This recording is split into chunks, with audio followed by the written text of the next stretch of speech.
Broadway's My Beat, from Times Square to Columbus Circle, the gaudiest, the most violent, the lonesomest mile in the world. Broadway's My Beat, with Larry Thor as Detective Danny Clover.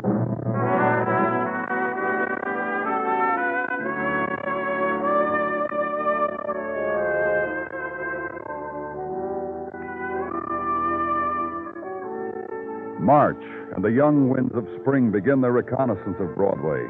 The probing action for places to set up shop. Pushcart of the flower vendor, for instance, whose numbed fingers wrap clusters of frost-burned buds in yesterday's newspaper, February's newspaper, and in stray of silken hair sighed across a child's winter-worn face, and rippled through fur held close to a woman's throat and her tentative gesture of unclasping it. And somewhere in city, a small monkey dances, strains at a leash, hands a battered hat to an organ grinder, grins. So get with it. The spring dance is just around the corner.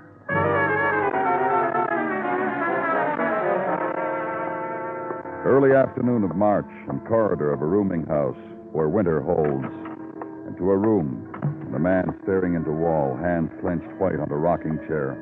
Man in year-long winter room, rocking, staring, silent, and the detective who speaks for him. Just like that, Danny. The man hasn't stopped. I've been here 20 minutes now, and he hasn't stopped. I try to get through to him. Nothing. He just rocks. I've been told it's all night now and this morning. Who told you, Danson? The landlady. Driving her out of her mind the way he is. The creak the rocker makes through her sleep. She called in, said, "Get him out of here. I'm going out of my mind," she said. Who is he? She said he was Harry Carson. Rented this room for years. Never had trouble before with him, she said. A sick man. A lost man. That's big trouble, huh, Danny? Mr. Carson, what is it? What's wrong? Mr. Carson? Me too. I tried the magic words. Mr. Carson don't care. Mr. Carson don't talk. This he had, though. This .38 caliber revolver that was shoved in his belt.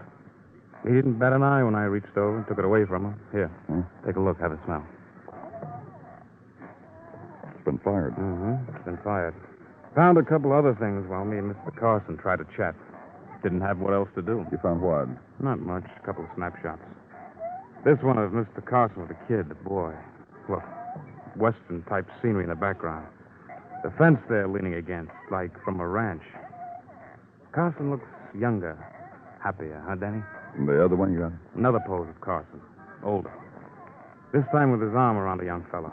Happens I know this young fella, Danny. You got around. Yeah, I do. About a year ago, ran into this young fellow in the courts a couple of times. Eager lawyer type. Robert, call me Bob fella, Carson. Eager, bright boy. Caught the eyes of corporation fellas, I hear. Boy on his way up. And this man? Harry Carson. Mr. Carson, you want to tell us what... about the gun? About the boy? Bet again, Doctor. Yeah. It'll be something I can do for him. And whir of street noise from outside and 2 stories below intrudes into the room and finds a place in the scatter and clutter of small despairs. And the focus of it, the man in the rocker, the man with a secret hugged close. Old man of strong face and sorrows. Strong hands and knowledge locked away. And shuffling steps, and Dennison helps him to his feet and takes him away. Old man of secret and shock. Work to do. Consult a phone book. Address of lawyer, Robert, in parenthesis, Bob Carson. Squad car ride through afternoon city to park. And this, nod from liveried doorman as he opens a polished brass door with a fist wrapped in a green gauntlet. Penciled directions to Mr. Carson's apartment on floor 12. Elevator ride surrounded by just audible and oiled silences. And carved carpet walk through expensively shadowed corridors.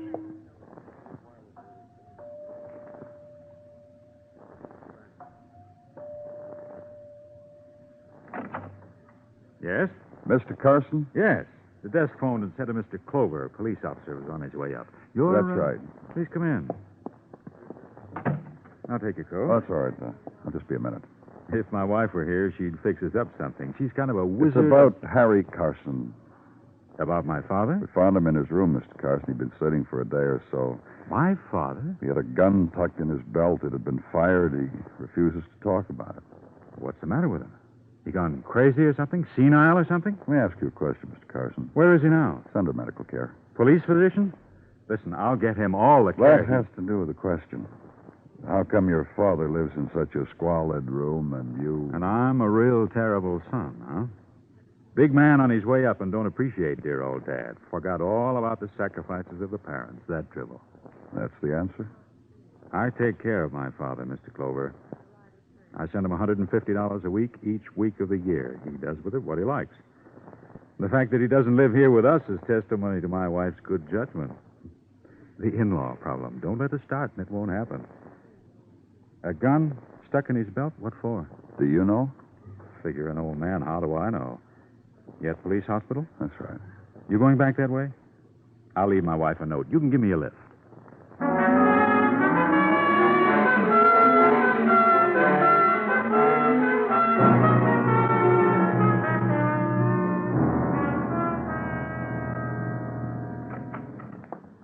Why don't you turn on the light, Danny? Night's beginning to happen outside. You mind I do it? No, I don't mind. I think I got some things for you. Hmm? Yeah, I made a rundown on the banks. No account credited to Harry Carson. How is he, Danny? Dr. Sinsky called in a little while ago. Carson just stares. He hasn't changed. Go on. $150 a week from his son, Call Me Bob, and living in a room that's maybe $8 a week and all the rocking chair you can handle and all the nothing. $150 a week, free, no strings, and to live like that. Where does it go, all that money, I asked myself. So? All right, so? I walked Carson's neighborhood. I came up with an answer. And a reason, maybe. You want to meet him? What are you talking about? He's waiting outside in the hall. I'll get him. Butterfield? Yeah, you. Come on in. Stay in here. Mr. Litchfield, Danny. Runs a small grocery down the street from where Carson lives. Danny Clover, Mr. Litchfield.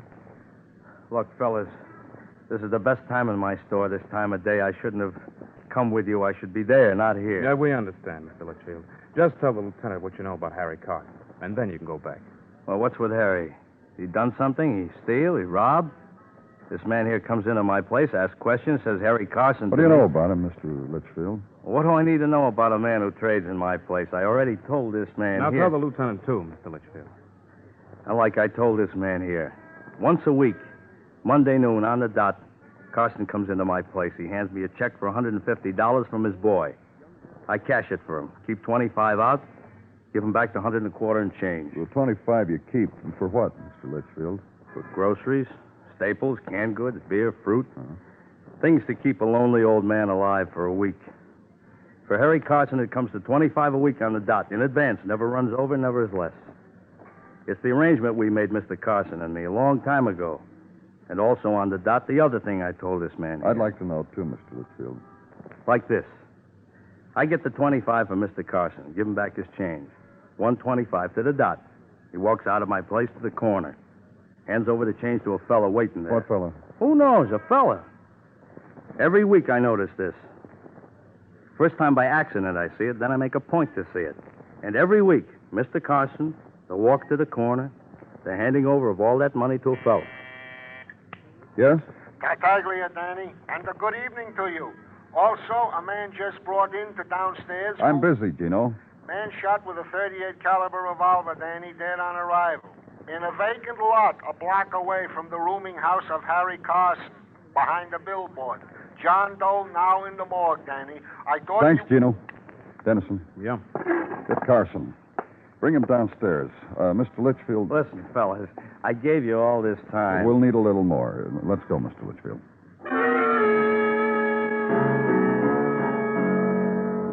Downstairs now to the realm of the echo. Corridor that sweats tears. Follow blue arrow painted on floor and turn right. Avenue to the morgue. And the man beside you, grocer, suddenly turned chain smoker. Wait with him briefly. For the other footsteps, the other men. Detective Dennison, the man he leads. This way, Mr. Carson. Okay, Danny. Hello, Mr. Carson. said anything to anybody yet? Nope, not a word. Not even to his son. Let's go in.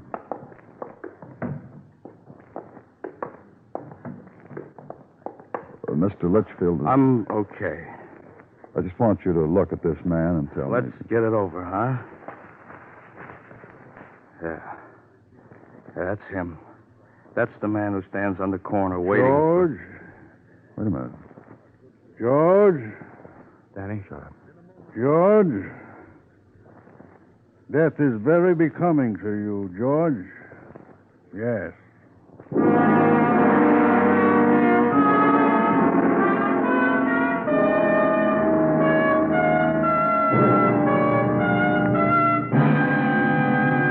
You are listening to Broadway Is My Beat, written by Morton Fine and David Friedkin, and starring Larry Thor as Detective Danny Clover.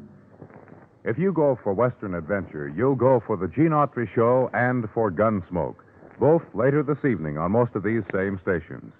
Gene Autry brings you melodies as well as adventure in his colorful Western manner. Gunsmoke tells hard-hitting stories of a United States Marshal in frontier days, fighting for justice, battling the outlaws, helping move the nation's frontiers westward. CBS Radio presents them both later this evening.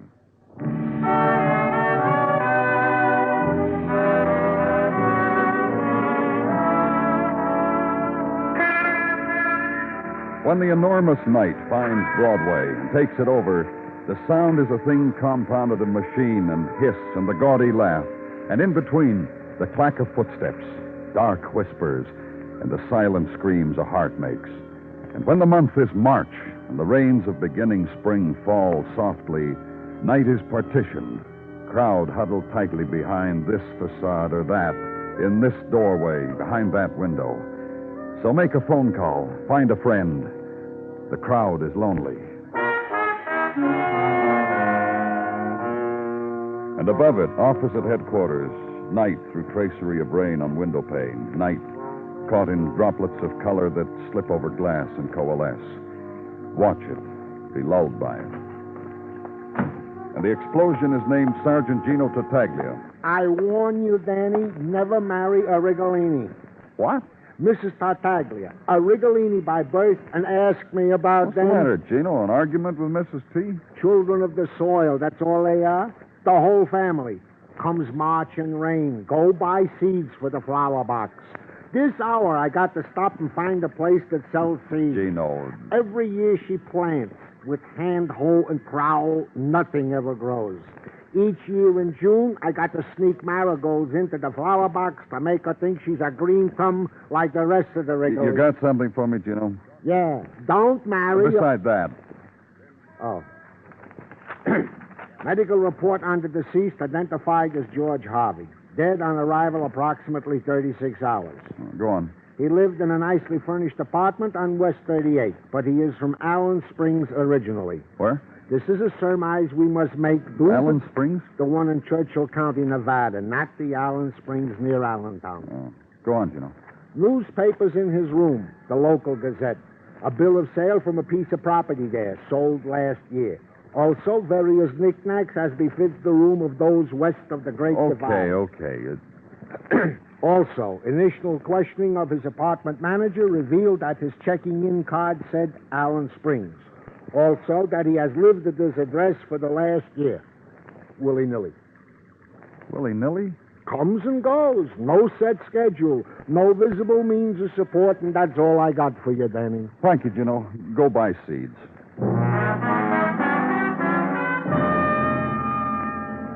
The next morning, legwork against squalls of March wind crested with rain, and on brownstone and pavement the great stains where the chill wet has sunk deep, and a small boy lifting his head to it, taking the slap of it across his face. Legwork now, in a street whispering winter's death, in the furled kites making stick shadows in a novelty shop display, in the face of a girl pressed against an upstairs window and withdrawing behind fall of lace pattern when she sees you looking at her. Neighborhood street for the piecing together of attitudes and emotions and reflections on the life of a man who had lived in this street and who was found dead in the winter weeds of a vacant lot not far away. Try his apartment house, and a neighbor, young woman, pale, drawn. Can't give you much time as she's sickly in the morning. George Harvey, dead, like I feel. What was to know about him? Except my husband said to me, don't bother to talk to him, Celia. Don't give that George Harvey the time of day, and don't accept nothing you hear. I'm telling you for your own good, Celia. And other neighbors, just because they happen to live in the same place with a man now dead, just put in your little book, no comment, mister. No comment, period. Back into the street. Try a shot. George Harvey, yes, he traded here. Good customer, paid off bills like clockwork. Not much to talk to, but a good payer, week to week, like clockwork. And another shot.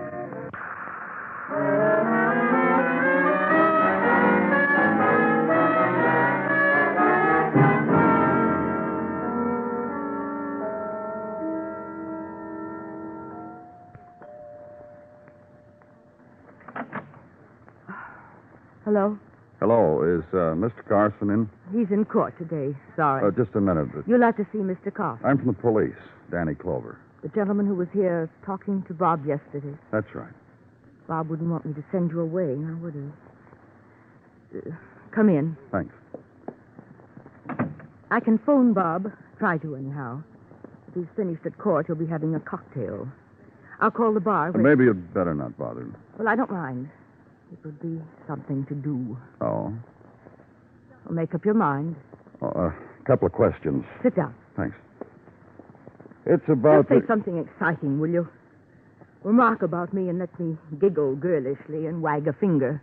Better see if you can get your husband on the phone, Mrs. Carson. Just anything.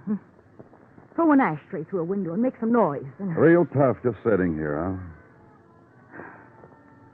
I thought you were the man from the drugs with the double solitaire deck. My neighbor next door comes in later for double solitaire. Now, go ahead. Go ahead. Your father-in-law, Harry Carson, he's in jail under suspicion of murder. You know that, don't you? Yes, she answered. On suspicion of murdering George Harvey, do you know why your father-in-law would murder George Harvey? No, she answered. Do you know whether your husband knew George Harvey? No, she answered. I'll come back. Wait, please, wait. I'm sorry. Listen. Yes? I'm sorry about what's happening. I don't understand it. I'm apart from it. Like everything else in my husband's life. And I'm rude, and What about your father-in-law? I met him at the marriage 4 years ago. I haven't seen him since. My husband relied on him too much. Not good. I see. Stipulation of marriage. On your own 2 feet if you want me, Bob, she said. Me and whatever my contacts can do for your career. Neither one of us mentioned my bank account. We just look at each other and smile and understand. I'm not what you call a beaut, am I? What else can you No. tell me? Of course I'm not. But the smart young lawyer married me. And look what happened. What? 2 months ago, just called me Bob, big corporation lawyer. My contacts. His brain. Oh, that's the neighbor, the double solitaire. Her name's Mrs. Jackson, and if you nod to her on your way out and smile, you'll be doing a very nice thing.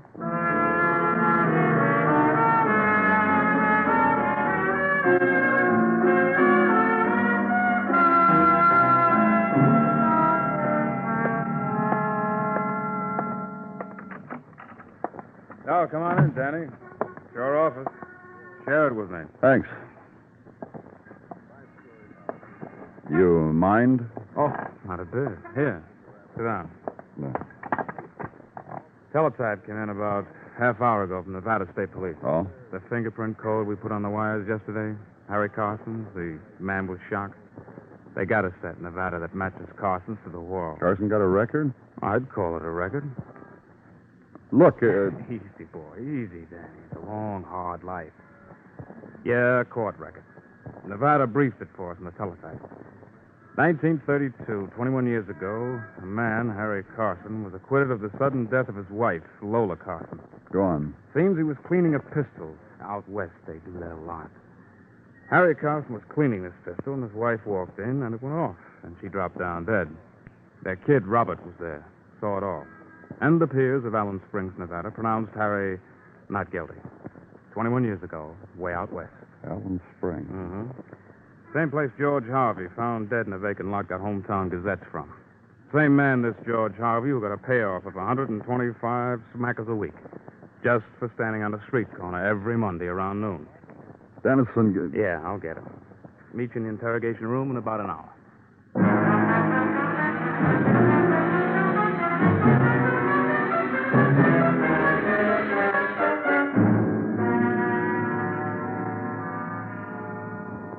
You comfortable, Mr. Carson? Cigarette? Your son will be here in a few minutes, Mr. Carson. I want you to read something, Mr. Carson. Go ahead, read it. All right, I'll read it to you. It's a report from our medical examiner. Patient exhibits no discernible organic disturbances. The fact of his having recognized a man in the morgue and having talked there, plus certain reaction tests, lead to the conclusion that the apparent state of shock is assumed. You know what that means, Mr. Carson? It means you're bluffing. Right in here, Bob. Hi, Danny. Fine. How are you feeling, Pop? I'll have you out of here tomorrow. I was just reading Dr. Sinsky's report to your father.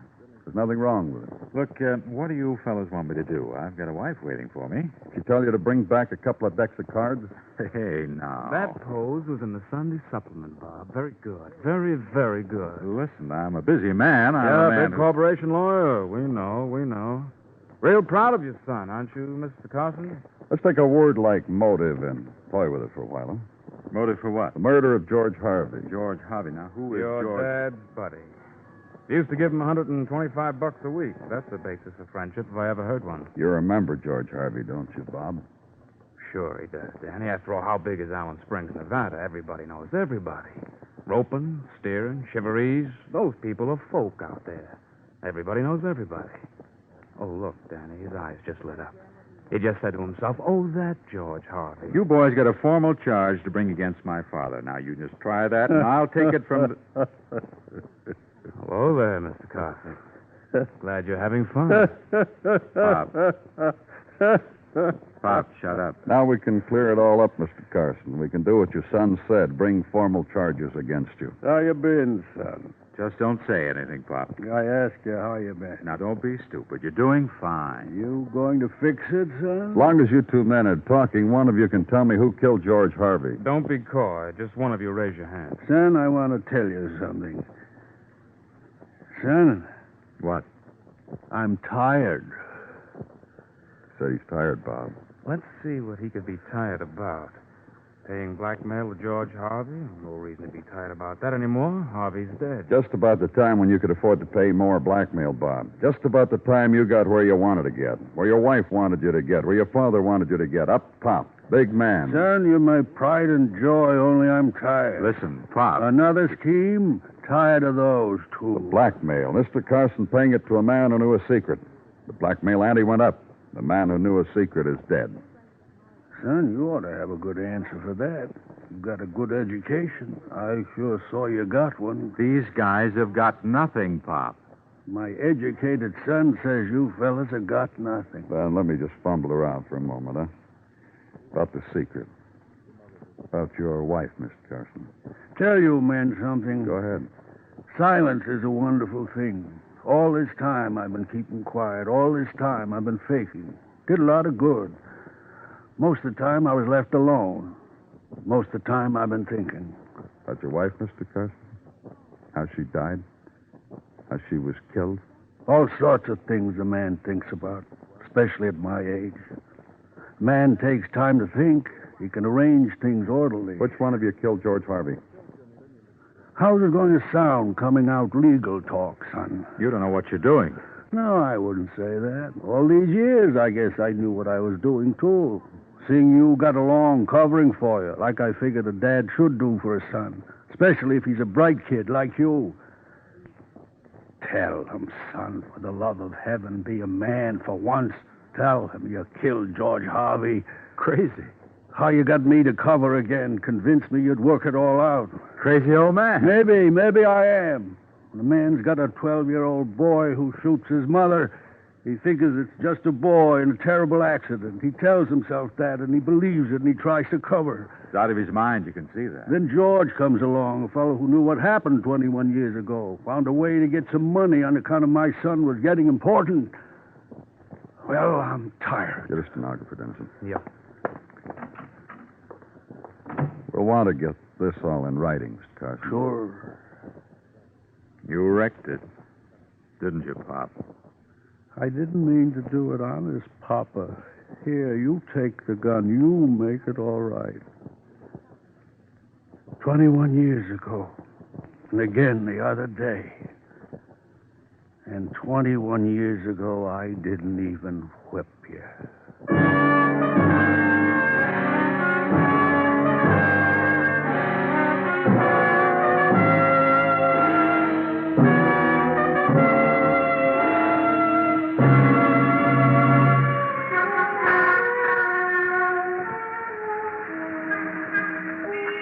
Broadway's almost empty now, except for those who never quit.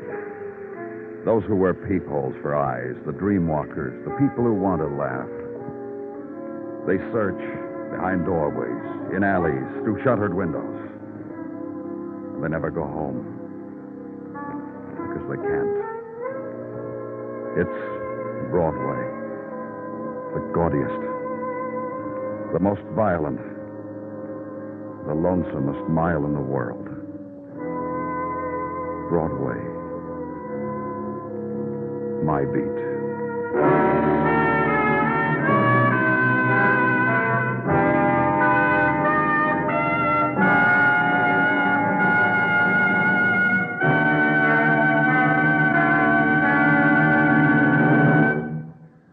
Broadway Is My Beat stars Larry Thor as Detective Danny Clover, with Charles Calvert as Tartaglia and Jack Kruschen as Muggavan. The program is produced and directed by Elliott Lewis, with musical score composed and conducted by Alexander Courage. In tonight's story, Herb Butterfield was heard as Harry and Whitfield Connor as Robert Carson. Featured in the cast were James McCallion, Lorene Tuttle, Jerry Hausner, and Eddie Fields. Bill Anders speaking. CBS Radio's new Sunday evening Theater of Stars finds Robert Taylor in the spotlight tomorrow evening. Mr. Taylor will play a Westerner who sends for a mail-order bride, and when she arrives, brother. Somehow or other, a whale of a rancher's feud develops. Be listening for Robert Taylor and his mail-order bride on most of these same stations tomorrow evening, presented by CBS Radio. Stay tuned now for CBS Radio Farm News, which follows immediately over most of these same stations. And remember, for thrilling dramas of escape, listen Sunday nights to the CBS Radio Network.